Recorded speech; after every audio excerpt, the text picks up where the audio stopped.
오늘 성탄절을 맞이하여서 함께 경배하러 온 예배드리러 온 여러분들을 진심으로 환영합니다. 성탄의 은혜가 여러분 가정과 개인과 그리고 일터에 늘 함께하기를 간절히 바랍니다. 지난 주일 그러니까 어제 말과 아랫게 23일 날 저희들이 성탄 주일 예배를 드리면서 마태복음 즉 마태가 전해주는 예수님의 탄생을 저희들이 함께 살펴봤습니다. 오늘 성탄절을 맞이해서 오늘은 누가복음을 통하여서 누가가 우리들에게 전해주는 성탄 소식, 즉 예수님의 탄생 소식을 우리가 같이 한번 살펴보려고 합니다. 누가복음은 예수님의 성탄을 본격적으로 오늘 본문 누가복음 2장 1절부터 사실은 20절까지 요 29절 안에 예수님께서 딱 탄생하신 그 과정을 저희들에게 전해주고 있습니다. 오늘 본문 1절이 이렇게 말합니다. 그때에 가이사 아구스도가 영을 내려. 이 아구스도라는 말이 이게 참 아직 입에 덜 익기도 하고, 이 아구스도는 사실은 아우구스투스죠. 우리가 성탄에 관한 내용을 살필 때 이 로마 또는 로마 황제를 뺄 수가 없습니다. 왜냐하면 성탄이라는 것은 예수님께서 이 땅에 오신 것은 진공 상태에 온 것이 아니고 2000년 전에 실제적인 현실 속에서 그대로 찾아오셨기 때문에 그렇습니다. 그러니까 2000년 전에 이스라엘 베들레헴 그곳은 로마가 다스리던 땅이었고 로마 제국의 영역이었고 그 로마 제국의 황제가 다스리고 있었기 때문에 로마 제국과 로마 황제의 영향을 벗어날 수가 없던 것입니다. 이제 그것을 잘 증거해 주는 게 오늘 누가복음 2장 1절 그때에 가이사 아구스도가 영을 내려 이렇게 말합니다. 먼저 이 가이사 아구스도가 누군가 하면은 전에도 한번 말씀드린 기억이 나는데 간략하게 말하면은 로마 제국의 유명한 두 명의 황제가 있습니다. 첫 번째가 줄리어스 시저, 그리고 그 다음에 줄리어스 시저의 후임이었던 케사르 아우구스투스, 이 두 명의 황제입니다. 줄리어스 시저는 우리가 말하는 로마 제국 전체를 디자인했고 파운데이션 기초를 놓았던 사람입니다. 그래서 우리들에게 잘 알려진 시오노 나나미야 그 로마인 이야기를 읽어보면은 그 사람 이론에 의하면은 줄리어스 시저는 천재 중에 천재다, 정치의 천재다 이렇게 말을 하고 있습니다. 실제로 그 사람이 생각했던 것, 그 사람이 디자인했던 것 그거대로 로마 제국이 다 흘러갑니다. 그리고 이제 그 후임이었던 케사르 아우구스투스, 원래 이 사람의 이름은 옥타비아누스죠. 이 옥타비아누스가 이제 다른 정적들을 다 제거하고 삼두 정치라 그러죠. 옥타비아누스하고 레피두스하고 안토니오누스, 이 세 사람 삼두 정치에서 최종의 승자가 옥타비아누스가 되고 마지막에 이집트 해전에서 그 이집트의 클레오파트라하고 안토니우스 연합한 이 연합군을 악티움 해전에서 이김으로 말미암아 완전히 다 평정하게 됩니다. 그래서 이 옥타비아누스를 원로원에서 아우구스투스라고 호칭을 합니다. 그리고 아우구스투스는 사람의 이름이 아닙니다. 황제의 호칭입니다. 애굽의 왕을 뭐라고 불렀죠? 우리가 바로라고 부른 것처럼, 누구든지 애굽의 왕을 바로라고 부르는 것처럼 이 옥타비아누스 이후에 로마의 황제를 아우구스투스라고 부르는 겁니다. 그래서 원로원에서 옥타비아누스를 아우구스투스, 그래서 오늘 성경 본문에 나타난 아구스토라고 부르는 겁니다. 근데 이 아우구스투스의 이름 뜻이 뭔가 하면은 존엄 한자입니다. 존엄자입니다. 여러분이 존엄자란 말 어디서 많이 들어본 것 같지 않습니까? 어디서 많이 들어보셨어요? 여러분 자세히 들어보면요, 북한의 김일성, 김정일, 김정은 할 때 존엄한 자라는 단어들이 가끔 나옵니다. 그는 그 나라 그 영역에서 최고 높이 있는 사람이거든요. 바로 그런 호칭인데 이 옥타비아누스가 아구스도 또는 아우구스투스 존엄한 자가 되는 겁니다. 그러니까 그 로마 제국에서 원로원이 공식적으로 당신은 이 로마 제국의 가장 존엄한 자라고 호칭을 줘버리는 겁니다. 그게 아우구스투스죠. 그러니까 이제 존엄한 자가 아우구스투스가 로마 제국 전체에 명령을 하나, 칙령을 하나 발표합니다. 그 칙령이 뭔가 하면 인구조사죠. 이제 세금을 매기든지 아니면은 그 병력을 부과하든지 그렇기 위해서 인구조사를 내립니다. 그러니까 로마 제국 전체에 이 아구스토 그러니까 아우구스도 또는 아우구스투스의 칙령 하나에 로마 제국 전체가 일사불란하게 다 인구 조사하기 위해서 움직입니다.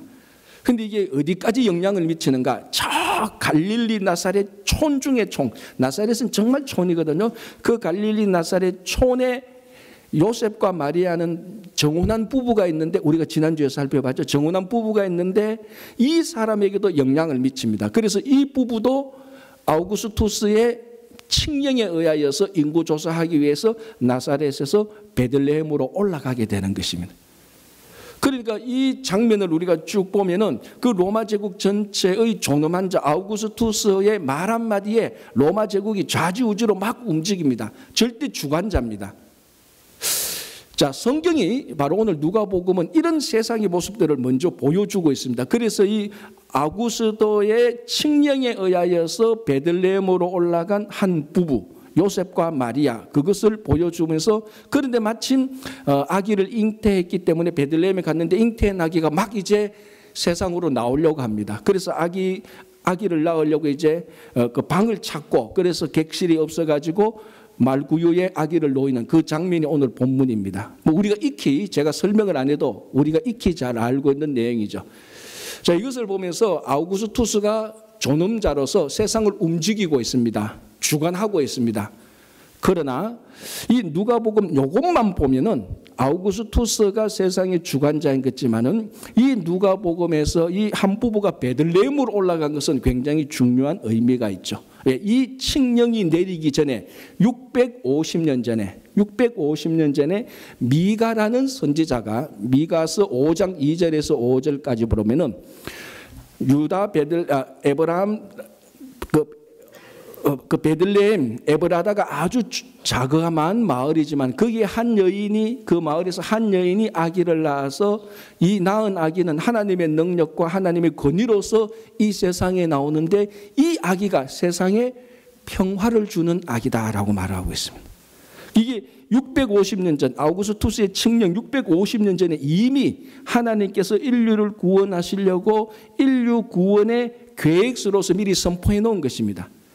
이 미가서의 하나님의 구원 계획서하고 아우구스투스의 칙령하고 조합을 딱 해보면 하나 딱 맞아떨어지는 게 있습니다. 뭡니까? 결국 아우구스투스의 칙령은 650년 전에 하나님께서 미가 선지자를 통해서 미리 예언한 것을 실행하고 있다는 것을 알고 있습니다. 그래서 세상을 보면, 겉으로 보면 아우구스토가 막 주관하는 것 같은데 세상을 막 주관하고 있는 아우구스투스를 뒤에서 배후 조정하고 있는 것은 하나님이라는 것입니다. 그걸 오늘 이 본문을 통해서 보여줍니다. 그래서 역사의 주관자는 황제인 것 같고, 역사의 주관자는, 세상의 주관자는 대통령인 것 같고 왕인 것 같지만은 그 왕과 대통령과 황제와 귀족들과 정치 지도자들과 모든 사람을 뒤에서 하나님의 뜻대로 움직이고 있다는 것을 말해주고 있는 것입니다. 그래서 인류 역사나 어떤 한 공동체의 역사나 한 개인의 역사의 주관자는 사람인 것처럼 보이지만 그 공동체의 지도자가 움직이는 것처럼 보이지만 결국은 모든 손놀림은 하나님에 의하여서 움직이고 있다는 것을 증거하는 것입니다. 자, 그렇다면은 우리 일상적인 사사로운 사건도 똑같습니다. 부엌에서 설거지를 하는 것, 학생들이 학교에 가서 공부를 하는 것, 그리고 아버지가 직장이나 일터에 가서 일하는 것. 이 모든 것이 전혀 하나님의 손길이 느끼지 않지만은 역시 이 또한 역시 그 모든 것의 배후에는 하나님의 역사와 섭리가 배어 있다는 것입니다. 자, 이것이 얼마나 우리에게 큰 위로와 은혜가 되는지 모릅니다. 왜 그런가 하면요, 지금 여러분들이 당하고 경험하고 있는 아픔과 슬픔과 절망이 있을 것입니다. 그 배후에도 하나님이 지금 계신다는 것입니다. 자, 하나님이 여러분들의 절망과 우리의 아픔 속에, 슬픔 속에, 배신 속에, 상처 속에 그 배후에 하나님이 있다면은 지금 우리가 알고 있는, 우리가 경험해 본 하나님은, 그 절망과 슬픔 뒤에 있는 하나님은 우리를 그런 것들을 통해서 파괴시키는 하나님이 아니고 오히려 그런 것들을 통해서 우리를 세워주고, 그런 일들을 통해서 하나님을 알게 하고, 그런 일들을 통해서 성숙하게 하고, 그런 일들을 통해서 변화를 받게 하는 것입니다. 그래서 지금 내가 상처받은 거 누구 때문에 상처받고 내가 절망되는 거 어떤 일 때문에 절망됐지만 그 모든 것의 배후에 여전히 하나님이 있다는 것입니다. 그래서 이 하나님은 우리의 모든 부정적인 거나 문제나 아픔을 그냥 가만히 보고 계시고 그냥 파괴 쪽으로 가는 것으로 허락하시는 분이 아니라는 것입니다. 하나님께서 다시 세워주시고 하나님의 구원의 역사로 하나님께서 우리 인생의 물줄기를 흘러가실 것을 우리가 알기 때문에 지금 내가 당하는 아픔과 슬픔과 고통 속에서도 우리는 넉넉히 충분히 견뎌나갈 수 있는 것입니다. 자, 누가복음이 특별하게 예수님의 탄생에 대해서 보여주고 있는 한 장면이 있습니다. 그 장면이 뭔가 하면은 이 땅에 오신 하나님, 즉 아기 예수께서 이 땅에 자기 몸을 누일 곳이 없어서 말구유에 몸을 처음 눕혔다는 것입니다. 그래서 그 고귀하신 몸이 하나님 그 자신이 이 세상에 실제로 오셔서 첫 번째 접촉한 지구상의 공간이 말구유라는 것입니다. 말구유는 말밥통이잖아요. 그게 깨끗하거나 정결한 것이 아닙니다. 비위생적이고 더럽고 비좁고 추하고 불편한 것입니다. 우리는 말구유 그러면 이게 예수님께서 탄생하신 말구유라 그래서 괜히 낭만적으로 느끼고 뭔가 우리가 많은 크리스마스 장식을 통하여서 예쁘고 아기자한 그런 장식을 생각하지만 실제로 여러분 말밥통은 돼지 밥통하고 다르지 않습니다. 거기는 흉측한 냄새가 나고 불편하고 아주 더러운 것입니다. 예수님께서 가장 거룩하신 분이 이 지구상에 오셔서 첫 번째 몸을 바로 거기에 접촉하시고 거기에 몸을 누이셨다는 것입니다. 자, 그리고 이 메시아가 오신 이 소식을 누가복음에 의하면 가장 먼저 들었던 사람이 바로 목자들입니다. 똑같습니다. 우리가 목자 그러면 막연히 낭만적이고 그 성탄절 밤에 하늘의 별을 바라보는 그리고 천사들의 찬송을 듣는 그런 목자라고 생각하는데 이 당시 목자는 정상적인 남자들이 가져서는 안 될 직업 5가지 가운데 하나입니다. 다시 말하자면 그거는 너무나 더럽고 추해서 우리 흔히 요즘 뭐 영어로 말하면 dirty job이죠. 더러운 잡. 그리고 경건치 못한 직업 5개 가운데 하나가 목자였습니다. 그러니까 이 목자는 뭐 일반 서민들 축에도 끼이지 않는 인도식으로 말하자면 불가촉 천민 집단입니다. 접촉해서는 안 되는 그런 사람들은 굉장히 비루하고 미천하고 비천한 사람들이죠. 이 사람들에게 메시아가 오셨다는 그 거룩하고 기쁜 소식이 가장 먼저 전해지는 것입니다.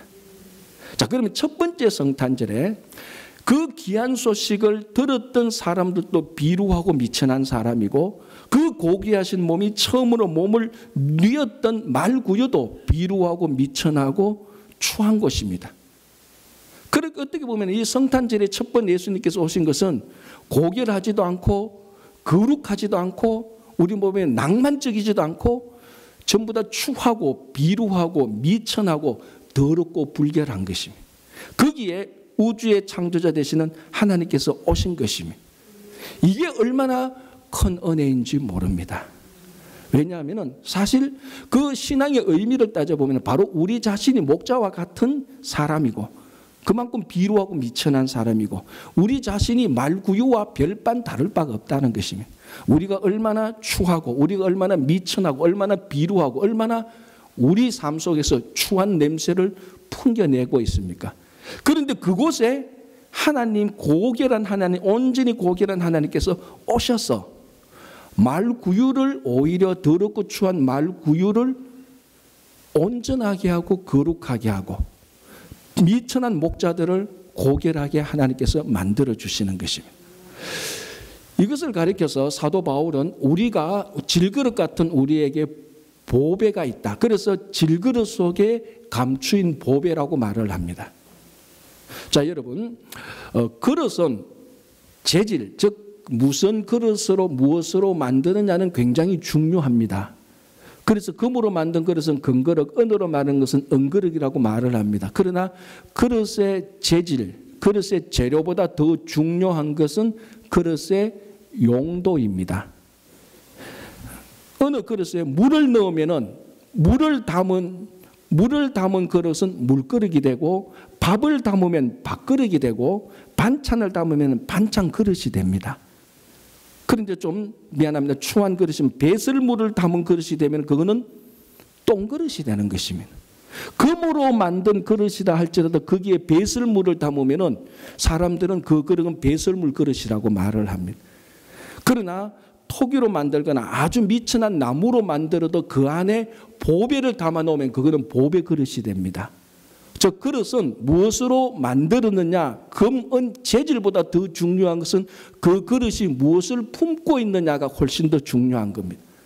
예수님께서 이 땅에 오셔서 우리 안에 오셨습니다.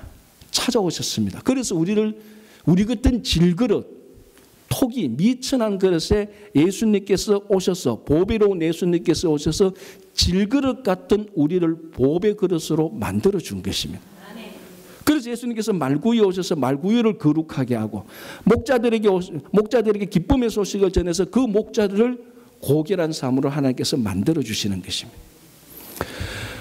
어떤 한 나라에 아주 못생겼는데 가장 지혜로운 신하가 있었습니다. 이 신하는 자기 왕에게만 충성합니다. 그런데 그 나라에 아주 예쁜, 그러나 좀 도도한 공주가 있었습니다. 밖에 나가면 모든 사람이 자기를 존중하고 자기한테 인기를 얻으려고 굽신굽신 거리는데, 저 못생긴 신하 하나만은 자기를 겉들도 보지도 않는 것입니다. 그러나 가장 지혜로운 것은 인정하기 때문에 이 공주가 그 신하에게 가서 물었습니다. 왜 신은 하나님께서 당신같이 이렇게 못생긴 사람에게 가장 온전한 지혜를 주었는가, 이렇게 질문을 했습니다. 그 질문을 드렸던 신하가 이런 얘기를 했습니다. 공주님, 왕이 드시는 포도주가 있죠. 그러니까 공주가 그렇지. 그 포도주를 어디에 보관하고 있죠? 라고 하니까 이 공주가 하는 말이 토기에 보관하고 있지, 이렇게 말했습니다. 그러니까 신하가 화를 벌컥 내면서, 공주님, 왕이 드시는 포도주를 어떻게 토기에 보관하고 있느냐고. 그건 큰일 날 일이라고. 왕이 드시는 포도주는 금그릇에 담아야 된다고. 그럼 공주가 듣고 보니까 아차 싶은 거예요. 그렇지, 맞지. 이 나라의 최고 높은 왕이 드시는 포도주를 어떻게 보잘것없는 토기에, 질그릇에 담고 있느냐. 그래서 빨리 가서 포도원 담당하는 그 신하에게 왕의 그 마시는 그 포도주를 금그릇으로 다 담으라고 명령을 내렸습니다. 얼마의 시간이 지난 뒤 그 이웃 나라의 사절이 찾아와서 함께 외교를 논하고 이제 식사를 하게 됩니다. 왕이 포도원 담당하는 사람에게 포도주를 가져오라 그럽니다. 그래서 함께 포도주를 다 이렇게 그 잔에 따르고 마셨는데 이 포도주가 아주 맛이 이상하게 변한 겁니다. 그래서 왕이 화가 나서 포도원 담당자에게 물었습니다. 왜 포도주를 이런 식으로 관리하느냐? 무슨 일이냐? 물으니까 그 포도원 담당하는 사람이 말합니다. 얼마 전에 공주님께서 오셔서 이 모든 포도주를 금그릇에 담으라고 해서 금그릇에 담았는데 아마 맛이 이렇게 변질되었습니다. 왕이 그 얘기를 듣고 공주를 불러서 또 크게 책망했습니다. 이 바보 같은 공주야, 이 포도주를 금그릇에 담아서 맛이 다 변하지 않았느냐, 이렇게 질책을 했습니다. 질책을 듣던 공주가 다시 못생긴 신하에게 와서 말하죠. 당신이 다 알면서 나를 골탕 먹이려고 일부러 그 포도주를 토기 그릇에 있는 포도주를 금그릇에 담았지요 라고 이렇게 막 신하를 따져 묻자 그 신하가 말하기를 당신을 골탕 먹이려고 한 것이 아니고 당신이 내게 질문한 것에 대한 답변입니다 라고 말했습니다. 뭐라고 질문했죠? 왜 신은, 하나님은 당신같이 못생긴 사람에게 지혜를 줬느냐고 그 질문을 했잖아요. 마찬가지입니다. 가장 고결한, 왕이 마셔야 되는 가장 고결한 포도주는 가장 형편없는 포도주 토기에 담겨져가 있을 때 맛이 나는데, 그래서 이 토기가 귀하게 되는 것입니다. 마찬가지로 신은, 하나님은 내같이 못생긴 사람에게 지혜를 주셔서 나를 고결하게 한 것입니다 라고 말을 한 것입니다. 그리고 그게 오늘 성탄절 얘기입니다. 가장 미천하고 비루한 말구유에 하나님께서 친히 오셔서 거기에 몸을 누이셔서 말구유를 거룩하게 하신 것처럼 목자들에게 그 기쁜 소식을 미쳐서 목자들이 가장 중요한, 인류가 들을 수 있는 가장 중요한 소식의 담지자가 되어서 고결한 사람으로 만든 것입니다. 성탄절은 바로 말구유와 같은 목자와 같은 우리에게 찾아오셔서 우리를 고결하게 거룩하게 만드시는 날입니다. 그래서 성탄절에 아기 예수를 우리가 영접하게 될 때 말밥통과 같은 냄새나는 추한 비루한 우리들이 예수 그리스도를 영접함으로 말미암아 보배를 담은 보배 그릇이 되는 것입니다. 그래서 여러분들의 삶의 문제에 절망과 좌절과 그리고 아픔과 슬픔에 성탄절에 오신 예수 그리스도를 영접하게 될 때 예수님이 함께하고 있는 슬픔, 절망, 좌절은 반드시 희망과 기쁨과 그리고 즐거움으로 바뀌게 될 것입니다. 그게 바로 성탄절입니다. 자, 오늘 이 말구유에 누인 예수님을 자세히 한번 보십시오. 예수님께서 말구유에 누임으로 말미암아 가장 손해를 본 존재가 누굽니까? 말이죠. 밥통이 빼앗겨버린 겁니다. 그렇잖아요.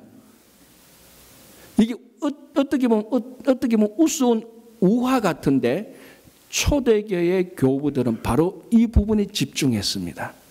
초대교회 교부들은 이 본문 누가복음 2장을 추석을 하면서 말구유에 누이신 예수님을 보면서 말이 또는 다른 낙이나 소와 같은 짐승이 자기 밥통, 자기 밥줄, 자기 생명줄을 예수님에게 내어 놓았다라고 추석을 하고 있습니다. 자, 이사야 1장 3절을 보면 이런 내용이 나옵니다. 이사야가 시작하면서 이사야 선지자가 이사야에게 했던 이스라엘 백성들에게 선포하면서 했던 첫 마디가 이겁니다. 소도 그 임자를 알고 나귀도 그 주인을 아는데 이스라엘 백성들은 주인인 하나님을 모른다라고 질책했습니다. 소와 나귀도 자기의 주인이 누구인지 안다는 겁니다. 그런데 이스라엘 백성들은 자기의 주인인 하나님도 모르고 하나님 말씀을 듣지도 않고 순종하지도 않고 자기 멋대로 간다는 겁니다. 바로 그 본문의 말씀을 주석하면서 오늘 말구유에 누인 이 예수님을 보면서 이 말밥통의 주인이 이 말밥통에서 밥을 먹던 음식을 먹던 이 말은 주인인 예수님께서 오시니까 그 주인인 예수님에게 자기 밥줄을 생명줄을 내어 놓았다는 것입니다. 왜? 주인이니까. 말도 나귀도 이 땅에 오신 아기 예수님이 자기들의 삶의 주인인 것을 알고 자기 밥줄을 내어 놓았는데 그 당시에 사람들은 주인인 예수님께서 오셨는데도 객실에 방을 마련하지 않고 이쪽 저쪽으로 몰고 다니다가 결국 마구간에 말구유에 아기 예수님을 누이게 한 것이라는 것입니다. 여러분, 바로 성탄절은 하늘의 보좌를 버리고 이 땅에 오신 예수님입니다. 예수님께서 오신 날입니다. 그러니까 하늘의 보좌를 버리고 이 땅에 예수님께서 오시니까 자기 주인인 것을 알았던 말이 자기들의 보좌와 같은 밥줄을 예수님을 위해서 내어놓은 것입니다. 자기 생명줄을 내어놓은 것입니다. 마찬가지로 성탄절은 받는 것이 아니고 내어놓는 절기입니다. 예수님께서 하나님께서 자기 보좌를 내어주시고 말이 자기 밥줄을 내어놓은 것처럼 이 성탄절을 맞이하면서 우리도 예수님을 위해서 하나님을 위해서 정말 생명줄 밥줄을 내어놓을 수 있는 절기가 성탄절입니다. 그래서 성탄절은 받는 절기가 아니고 하나님의 영광을 위해서 내어놓는 절기가 되는 것입니다. 자, 마지막으로 하나 더 볼 것은요. 이 누가복음은 예수님께서 탄생하신 것에 대하여서 기쁜 소식을 온 백성에게 미칠 기쁜 소식을 목자들에게 전한다라고 말했습니다. 그리고 천사들이 목자들에게 말하기를 이 기쁜 소식의 내용이 뭔가 하면은 구주가 나셨으니 곧 그리스도 주시라라고 말을 합니다. 이분이 탄생하니까 하늘에는 영광이요 땅에는 기뻐하심을 입은 사람들 중에 평화다라고 말을 합니다. 자, 여기서 아기 예수님에 대한 호칭이 연속 3개가 나타납니다. 첫 번째 호칭이 뭡니까? 구주가 나셨으니, 구주, 영어로 말하면 Savior, 더 정확히 말하면 구원자입니다. 구주가 나셨으니 곧 그리스도, 크라이스트, 다른 말 The Anointed, 기름 부음을 받은 자, 이 단어가 메시아라는 단어죠. 그리고 또 하나 호칭이 나오는데 주, 헬라어는 퀴리오, 더 정하면 더 로드입니다. 아기 예수가 탄생했는데 천사들이 말하기를 이 아기 예수는 구원자고 메시아고 그리고 주님이다라고 말을 합니다. 그리고 이 아기로 인하여서 이 땅에 평화가 이루어질 것이다 말합니다. 이 아기가 태어난 것이 기쁜 소식, 복음, 죄송합니다. 헬라어로 유앙겔리온이다라고 말을 합니다. 자, 이 아기에게 붙은 것이 기쁜 소식이 붙어 있고 구세주가 붙어 있고 메시아가 붙어 있고 그리고 더 로드 주님이 붙어 있고 평화가 붙어 있습니다. 질문. 예수님께서 탄생하실 그 당시에 이 모든 호칭과 평화와 기쁜 소식을 한목에 갖고 있었던 유일한 한 인물이 있었습니다. 그 사람이 누구겠습니까? 그 사람이 바로 아우구스투스입니다. 아우구스투스의 묘비를 보면은 아우구스투스 황제가 태어나서 우리의 구원자가 된 기쁜 소식이다 이렇게 말을 합니다. 그게 유앙겔리온입니다. 오늘 복음으로 말하는 복음, 유앙겔리온, 기쁜 소식을 먼저 쓴 사람이 사실은 아우구스투스예요, 이 땅에. 그리고 이 아우구스투스가 아까 말씀드린 것처럼 삼두 정치를 끝내고 악티움 해점에서 안티오누스를 물리치고 난 다음에 그때부터 실제적으로 로마의 평화가 시작되었다고 역사가 정의하고 있습니다. 그래서 이 평화를 뭐라고 말하죠? 팍스 로마나, 로마의 평화입니다. 그런데 이 팍스 로마나가 일어나기 전에 로마를 공격하는 수없이 많은 이방 민족들이 있습니다. 그래서 로마 백성들, 로마 시민들의 소원은 이제 더 이상 전쟁하기 싫다. 전쟁이 끝나고 평화가 왔으면 좋겠다. 그게 로마 백성들, 로마 시민들의 소원이었는데 그 평화의 소원을 누가 이루었습니까? 아우구스투스가 이루었습니다. 그래서 아우구스투스가 로마의 평화를 이루니까 원로원이 자청하여서 아우구스투스 존엄한 자라고 붙여준 겁니다. 그리고 이 사람은 실제적인 왕이요, 메시아고 그리고 더 로드, 로마의 주인이 되는 것입니다. 그리고 그때부터 평화를 이루는 것입니다. 그리고 오늘 본문을 가만히 보면은 기쁜 소식, 구세주, 그리스도 또는 메시아, 더 로드, 주, 그리고 평화, 이 모든 것은 원래 아우구스투스에게 붙인 호칭과 명칭들인데 아기 예수가 태어나면서 천사들은 그 모든 명칭과 호칭을 옥타비아누스에서 다 가져와서 아기 예수님에게 다 붙여줍니다. 왜? 이제 태어난 이 아기 예수가 진짜로 구세주요, 진짜로 메시아고 진짜로 온 세계의 주님이 된다는 겁니다. 이제 이 아기 예수가 앞으로 사역하는 이 아기 예수의 사역을 통해서 진짜로 이 땅에 평화가 온다는 것입니다. 로마의 평화가 아니고, 로마의 평화는 식민지를 건설하고 가난하고 약한 사람들을 착취해서 얻은 평화지만은 예수님께서 앞으로 이 아기 예수가 이루는 평화는 자기를 십자가에 내어줌으로 모든 백성에게 진실로 복음의 평화를 줄 것이라는 것입니다. 이 아기가 태어난 것이 이게 유앙겔리온, 이게 진짜 기쁜 소식이라는 것입니다. 로마 황제가 태어난 게 기쁜 소식이 아니고 아기 예수가 태어난 것이 진짜로 복음 기쁜 소식이라는 것입니다. 이로 인하여서 인류의 역사가 새롭게 시작되는 것입니다.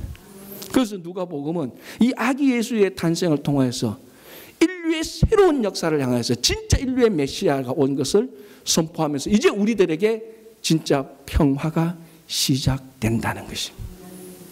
그래서 성탄절은 그냥 단순한 할리데이, 단순한 공휴일이 아니고 우리 주일학교 아이들이 좋아하는 산타크로스에게 선물 받는 그런 날이 아니고 열심히 일하고 수고하다가 좀 며칠 쉬는 날이 아니고 인류의 역사가 확 뒤바뀌는, 새롭게 시작하는, 평화가 시작되는 진짜 기쁜 소식이 시작되는 날입니다. 이 평화와 새로운 역사가 시작됨으로 말미암아 우리들 삶에 있는 모든 절망과 좌절이 한순간에 다 날아가 버려요. 아기 예수를 영접하는 순간 예수님의 평화가 여러분 삶 속에, 가정 속에, 일터 속에 가득히 차게 되는 것입니다. 그래서 2018년 우리가 오늘 맞이하는 이 성탄절에 이 땅에 오신 예수님을 영접하여서 진짜 이 예수님이 진짜 여러분들의 아우구스투스가 되시기를 바랍니다. 이분이 진짜 우리들의 존엄한 자입니다. 이분이야말로 진짜 우리의 구세주가 되는 것입니다.